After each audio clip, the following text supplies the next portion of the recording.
இதுவரை காவல்துறையும் இந்த அரசும் சேர்ந்து கிட்டத்தட்ட ஒரு 100 கோடி ரூபாய் விளம்பரத்தை எங்கள் தலைவர் நடித்த படத்திற்கு கொடுத்திருக்கிறார்கள். அவர்களுக்கு நெஞ்சார்ந்த நன்றிகள். இன்னும் நீங்கள் விளம்பரம் தருவீங்கன்னு நாங்கள் எதிர்பார்க்குறோம். ஆகையால் இப்போ இந்த சிறார்களை பயன்படுத்தி இந்த பதாகைகளை அப்புறப்படுத்த வேண்டிய சூழலுக்கு காவல்துறை தள்ளப்பட்டிருக்கிறது. இப்போ அதிகாரம் எவ்வளவு மோசமாக இருக்கிறது என்பதை இந்த மக்கள் உணர வேண்டும். திட்டமிட்டு இது போன்ற காரியங்களை இவர்கள் செய்கிறார்கள். ஆளும் அதிகார வர்க்கம் நடத்துங்க, உங்களுக்கும் ஒரு எல்லை இருக்குது. எல்லையை தாண்டினால் வேறு மாதிரி இருக்குங்கிறத முடியும்னு நினைக்கிறீங்க? இல்லை, நாங்கள் சட்டத்திற்கு உட்பட்டு என்ன செய்யணுமோ அதை செய்வோம். இப்போவும் அதற்கு உட்பட்டு தான் நீதிமன்றங்களை நாடி இருக்கிறோம்.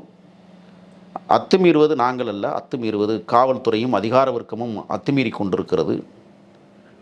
மோசகரமான சூழலை இந்த தேர்தலுக்குள் இவர்கள் உருவாக்க பார்க்கிறார்கள்.